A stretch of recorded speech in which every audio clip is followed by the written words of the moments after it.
ఊరి పొలిమేర, మట్టి రోడ్డు. అర్ధరాత్రి 12 గంటలు. నిశ్శబ్దంగా ఉన్న రాత్రి. పౌర్ణమి వెన్నెల ఉన్నా మబ్బుల వల్ల వెలుతురు తక్కువగా ఉంది. గాలికి చెట్ల ఆకులు ఊగుతున్నాయి. కీచురాయి శబ్దాలు వినిపిస్తున్నాయి. రవి 25 ఆఫీస్ పని ముగించుకుని బైక్ మీద వస్తుంటాడు.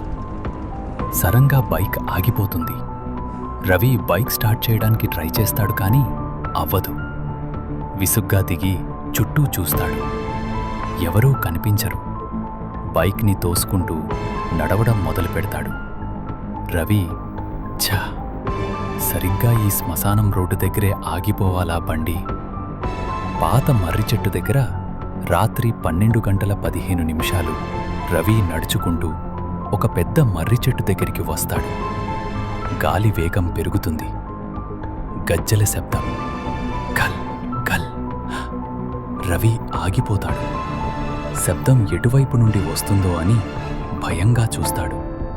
చెట్టు కింద వెలుతురు పడని చీకటిలో ఒక ఆకారం కూర్చుని ఉన్నట్టు కనిపిస్తుంది. తెల్లటి చీర కట్టుకుని జుట్టు విరబోసుకుని వెనక్కి తిరిగి ఉంటుంది.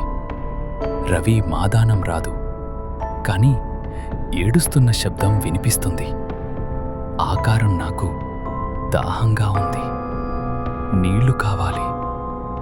అదే మర్రి చెట్టు దగ్గర రవి జేబులో ఉన్న వాటర్ బాటిల్ తీస్తాడు. భయంగానే ఆ స్త్రీ వైపు అడుగులు వేస్తాడు. రవి, ఇదిగోండి నీళ్లు. రవి దగ్గర